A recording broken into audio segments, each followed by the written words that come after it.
नमस्कार दोस्तों, स्वागत है आपका हमारी इस वीडियो में। क्या आप रस नहीं समझे तो हिंदी में नंबर भूल जाइए। रस क्या होता है? हंसी, गुस्सा, दुख, यही तो रस है। चलिए आज हम रस को समझते हैं एकदम आसान भाषा में। तो आज हम अपना पहला प्रश्न देखते हैं, रस में क्या है। देखिए यहाँ पर हमसे पहला प्रश्न पूछा गया है, रस के अंग कितने होते हैं। देखिए रस के अंग जो होते हैं वो होते हैं 4। ठीक है, ऑप्शन नंबर 1 हमारा यहाँ पर सही जाएगा। 4 रस के अंग कौन कौन से होते हैं, ध्यान दीजिए। स्थायी भाव, ठीक है, दूसरा होता है विभाव, और तीसरा होता है अनुभाव, और चौथा आपका होता है यहाँ पर संचारी भाव। कौन सा होता है? संचारी भाव। ठीक है ना। तो यहाँ पर ये आपको रस के 4 अंग बताए गए हैं। अगला प्रश्न यहाँ पर देखा जाए, प्रश्न है स्थायी भाव की संख्या है। स्थायी भाव की कितनी संख्या मानी गई है? 11, 12, 9 या 13। तो यहाँ आपका सही उत्तर क्या जाएगा? 9। क्या जाएगा? 9। स्थायी भाव की जो संख्या मानी गई है वो कितनी मानी गई है? 9 मानी गई है। ठीक है। अच्छा, मैं आपको एक बात बता दूं, कभी कभी एग्ज़ाम में जो क्वेश्चंस आता है उसमें इसी तरीके के ऑप्शन होते हैं, 11, 12, 9, 13, जिसमें 11 भी होता है। ठीक है ना। स्थायी भाव की मान्यता है कि उसमें जो संख्या है वो 11 भी मानी जाती है और 9 भी मानी जाती है।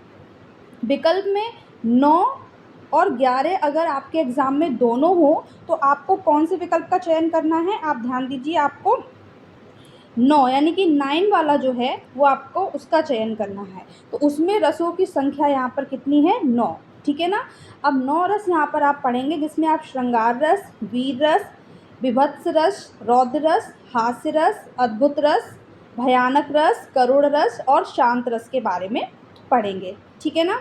तो यहाँ पर जो है नाटक में 8 ही रस माने जाते हैं। लेकिन अब ये अगर आपसे प्रश्न पूछ लिया जाए कि नाटक में कितने रस माने गए हैं नाटक में, तो वो आपको पता होना चाहिए 9। ठीक है। लेकिन श्रृंगार रस के व्यापक दायरे में वात्सल्य रस व भक्ति रस आ जाते हैं, इसलिए हम रसों की संख्या कितनी मानते हैं? 9। ठीक है यहाँ पर। और उसी हिसाब से यहाँ पर जो स्थायी भाव है उनकी संख्या कितनी होगी? 9 होगी। स्थायी भाव कौन कौन से मैं आपको यहाँ पर बता देती हूँ। श्रृंगार का स्थायी भाव होता है रति। ठीक है। वीर रस का स्थायी भाव होता है उत्साह। विभत्स का स्थायी भाव होता है जुगुप्सा। ठीक है। इसके बाद रौद्र का होता है क्रोध। ठीक है। हास्य का हास, अद्भुत विस्मय, भयानक का भय, और करुण रस का शोक, और शांत रस का शांत होता है या निर्वेद या शम, इस तरीके से होते हैं। अगला प्रश्न यहाँ पर हमसे पूछ रहा है मूलतः रसों की संख्या है। ठीक है। अब मैंने आपको बताया था कि अभी सेकंड क्वेश्चन में आपने पढ़ा 9 बताया था, यहाँ पर 11 ऑप्शंस नहीं है, तो आप सीधा आंसर क्या लगाएंगे इसमें? 9। मूलतः मतलब पूर्ण रूप से रसों की संख्या कितनी मानी गई है? 9 मानी गई है। ठीक है। और क्यों मानी गई ये मैंने आपको बता दिया, क्योंकि श्रृंगार रस में वात्सल्य और भक्ति रस ये दोनों आते हैं, इसलिए यहाँ पर 9 संख्या मानी गई है। ठीक है। अब यहाँ पर कह रहे हैं किस रस को रसराज कहते हैं? रसराज या रसपति ऐसे भी आ जाता है। किस रस को रसपति या रसराज कहते हैं? तो यहाँ आपका सही उत्तर जो होगा वो क्या होगा? श्रृंगार रस। अब आपको मैं बता दूं यहाँ श्रृंगार रस को पहचानते कैसे, इसको पहचानने की ट्रिक क्या है। देखिए, जिन भी पंक्तियों में आपको प्रेम, जुदाई या मिलन का एहसास हो, वहाँ पर हम श्रृंगार रस पढ़ेंगे। जैसे पंक्ति है, कभी आप उसमें देखो पंक्तियों में सौंदर्य दिखाई दे, सुंदर वन, वसंत ऋतु, प्रकृति या नायक नायिका का मिलन, ऐसा वर्णन अगर हो पंक्तियों के अंदर, तो वहाँ पर आपका क्या होगा? श्रृंगार रस। अब श्रृंगार रस 2 तरीके के यहाँ हैं, एक संयोग, संयोग में मतलब मिलन, और दूसरा वियोग, वियोग मतलब जुदाई। ठीक है ना। जैसे मैं एक आपको उदाहरण देती हूँ, निस्दिन बरसत नयन हमारे, सदा रहित पावस ऋतु, हम पे जबते श्याम सिधारे। तो इसमें आपको कौन सा रस जाएगा? श्रृंगार रस जाएगा, जिस रस को हम रसपति या रसराज कहते हैं। ठीक है। चलिए अगले प्रश्न की तरफ बढ़ते हैं, और अगला प्रश्न अपना देखते हैं कि हमारा क्या है। हमसे यहाँ कह रहे हैं किस भाव की परिपक्वता रस अवस्था को कहते हैं। यहाँ पर क्या कह रहे हैं कि किस भाव की परिपक्वता को रस की अवस्था कहते हैं। तो यहाँ पर हमारा राइट आंसर क्या जाएगा, यहाँ हमारा राइट आंसर जाएगा स्थायी भाव, ऑप्शन नंबर 1। ठीक है, चलिए अगले प्रश्न की तरफ बढ़ते हैं। अगला प्रश्न हमारा यहाँ पर क्या है कि रसों के संचारी भावों की कुल संख्या कितनी होती है। तो रसों के संचारी भावों की संख्या कितनी होती है, 33। ये प्रश्न आपके एग्जाम में पूछे गए हैं, यूपी टेट में पूछा गया है, और जो सुपर टीटी एग्ज़ाम आपका हुआ था उसमें भी ये क्वेश्चंस पूछे गए हैं। ठीक है, अगले प्रश्न की तरफ बढ़ते हैं। अगला प्रश्न यहाँ पर देखते हैं। एक पंक्ति है जिसमें हमसे पूछा गया है कि प्रस्तुत पंक्ति में कौन सा रस है, आपको ये पहचान कर बताना है। राम को रूप निहारती जानकी कंकन के नग की परछाई, प्रस्तुत पंक्ति में कौन सा रस है। तो यहाँ देखिए, राम के रूप को निहारती जानकी, पंक्ति को पढ़ने से हमें यहाँ पर क्या, श्रृंगार रस की यानी कि संयोग श्रृंगार की अनुभूति होती है। तो यहाँ पर कौन सा रस होगा, हमारा श्रृंगार रस होगा। ठीक है, जब पंक्तियों को पढ़ते समय उसमें सौंदर्य, सुंदरवन, वसंत ऋतु, प्रकृति या नायक नायिका के मिलन या जुदाई की अनुभूति हो तो वहाँ वर्णन जो होता है वो किसका होता है, श्रृंगार रस का होता है। तो यहाँ ऑप्शन नंबर आपका 2 राइट जाएगा। चलिए अगले प्रश्न की तरफ बढ़ते हैं और अगला प्रश्न यहाँ पर हम देखते हैं ना। यहाँ पर मैंने आपको अभी स्थायी भावों की संख्या बताई थी। स्थायी भावों की संख्या कितनी होती है, 9 होती है। ठीक है ना, अब उसी में से हमसे पूछा गया है करुण रस जो है उसका स्थायी भाव यहाँ पर पूछा गया है। करुण रस का स्थायी भाव क्या होता है, शोक, भय, विस्मय या जुगुप्सा। तो ध्यान दीजिए, जो करुण रस होता है उसका स्थायी भाव यहाँ पर होता है शोक। क्या होता है, शोक। ठीक है ना, अब करुण रस को पहचानते कैसे हैं, ध्यान दीजिए इसमें कि जब पंक्तियों को पढ़ने पर आपका मन कैसा हो जाए, दुखी हो जाए।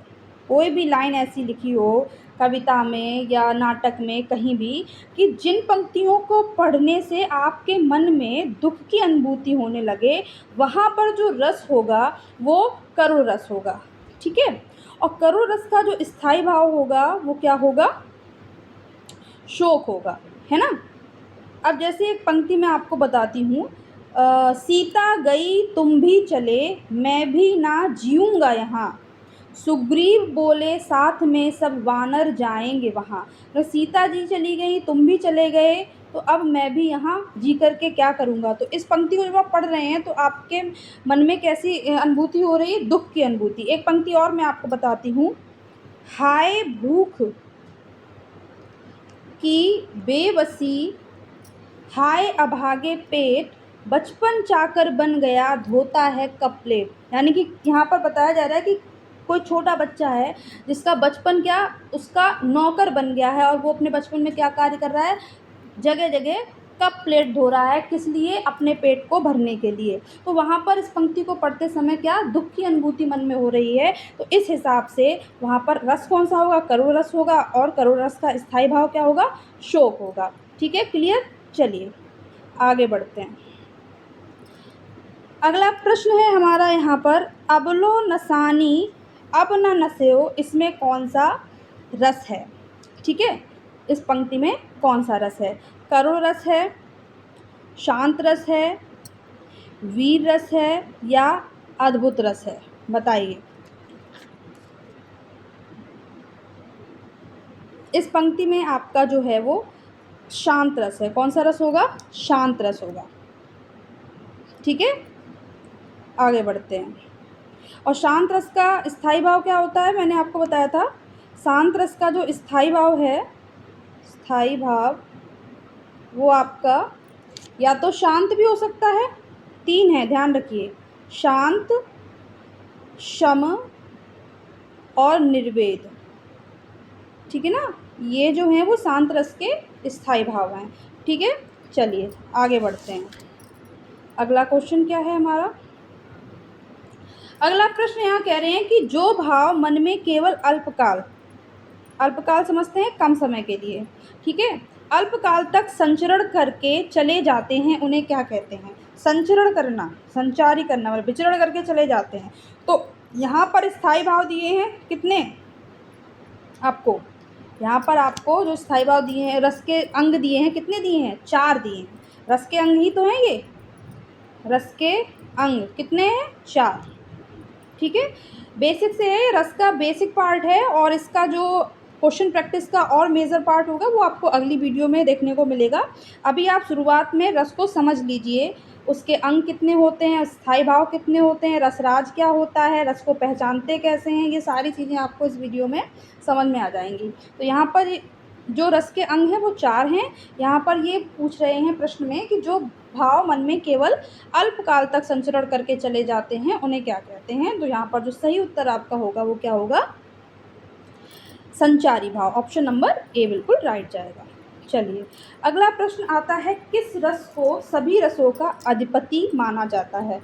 अधिपति या रसराज या रसपति, तो वो रस हमारा जो है वो कौन सा है, हास्य सॉरी श्रृंगार रस है। कौन सा है, श्रृंगार रस। और श्रृंगार रस को पहचानने की आपको मैंने ट्रिक भी बता दी है। चलिए यहीं पर जब हास्य रस है तो इसके बारे में भी हम समझ लेते हैं कि इसको हम कैसे पहचानते हैं। बहुत ही आसान तरीका है कि जब भी पंक्तियों को पढ़ने पर आपके मन में हंसी आ जाए तो वहाँ पर आप समझ लीजिए कौन सा रस होगा, हास्य रस होगा।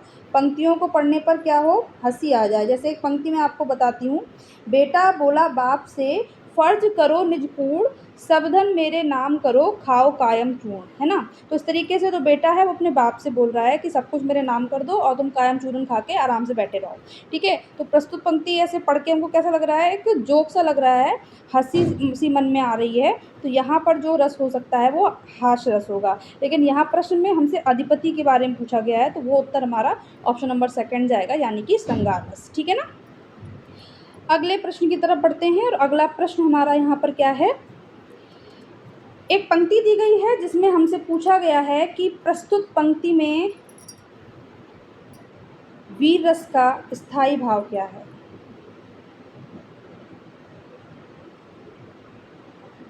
ना। चलिए, वीर तुम बढ़े चलो, धीर तुम बढ़े चलो, सामने पहाड़ हो सिंह की दहाड़ हो। ठीक है, तुम कभी रुको नहीं, तुम कभी झुको नहीं। ठीक है, तो ये इस तरीके की पंक्ति है। उसमें पूछ रहे हैं कि इसमें जो इस पंक्ति में रस कौन सा है, वीर रस है। पहचान कैसे रहे हैं कि जब किसी रचना या वास्तव में वीरता जैसे भाव की उत्पत्ति हो तो समझ लो वहाँ पर कौन सा रस होगा, वीर रस होगा। अब वही चीज़ यहाँ पर पूछ रहे हैं कि वीर रस में हमारा जो स्थायी भाव है वो क्या होगा। तो वीर रस का जो स्थायी भाव होता है वो क्या होता है, उत्साह। ठीक है, देखिए श्रृंगार तो रस है, हास्य भी रस है, भक्ति भी रस है। ये तो ऑप्शन से भी कट होकर के हम इजीली इसको पहचान सकते हैं। लेकिन फिर भी एक तरीके से जब क्वेश्चंस को सॉल्व करते हैं तो वो आगे कई अलग अलग प्रश्नों में हमें हेल्प करते हैं। ठीक है, तो यहाँ पर जो उत्तर होगा हमारा सही वो होगा ऑप्शन नंबर सी, यानी कि उत्साह रस। ठीक है ना। चलिए आगे बढ़ते हैं। अगला प्रश्न है हमारा, रसो व रस से संबंधित इस कथन का उल्लेख किस ग्रंथ में हुआ है। यहाँ पर पूछा जा रहा है कि इस कथन का जो उल्लेख है वो किस ग्रंथ में हुआ है। देखिए इसमें ऋग्वेद में भी नहीं हुआ है, अग्नि पुराण में नहीं हुआ है, नाट्यशास्त्र में भी नहीं हुआ है। इसका जो सही आंसर होगा वो तैत्तिरीय उपनिषद में हुआ है। ऑप्शन नंबर सी यहाँ पर राइट होगा। ठीक, चलिए अगले प्रश्न की तरफ बढ़ते हैं और अगला प्रश्न देखते हैं हमारा यहाँ पर क्या है। भक्ति रस का स्थायी भाव इनमें से कौन सा है। भक्ति रस का स्थायी भाव, भक्ति करोगे तो आपको क्रोध तो आएगा नहीं, भक्ति करने पर आपको हंसी भी नहीं आएगी। भक्ति की पंक्तियाँ जब आप पढ़ोगे तो उसमें आपको क्रोध आएगा, हंसी आएगी, ऐसा तो कुछ होगा नहीं आपके साथ में, है ना। तो यहाँ पर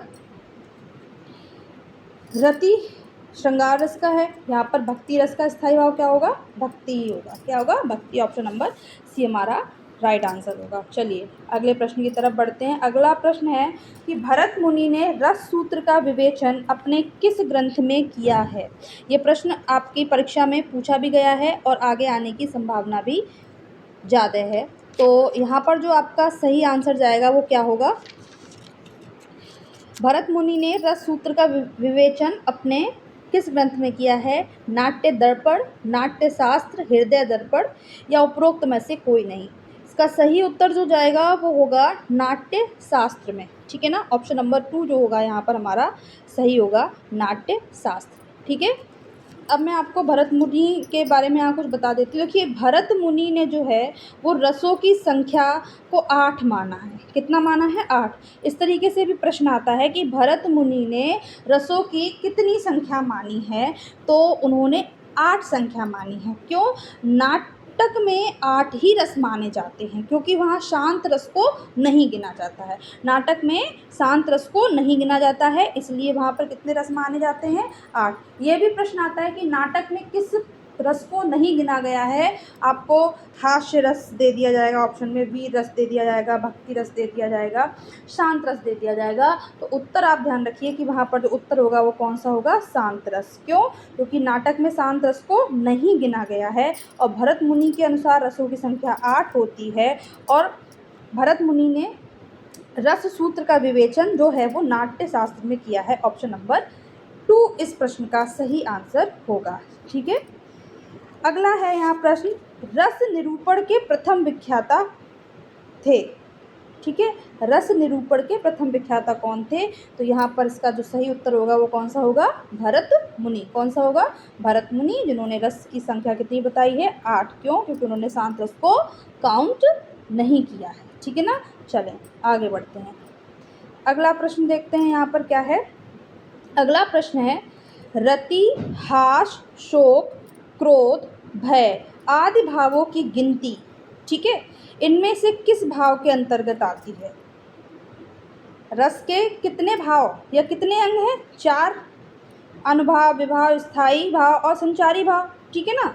तो उन्हीं में हमसे ये पूछ रहे हैं कि जो रति है, हास है, क्रोध है, भय है, ये जो भाव हैं मन में, ये जो विचार हैं वो किस रस के अंतर्गत आते हैं? तो इसका एकदम सही उत्तर होगा स्थायी भाव। सही बात है, क्योंकि स्थायी भावों की संख्या कितनी होती है? 9। रस की संख्या कितनी होती है? 9।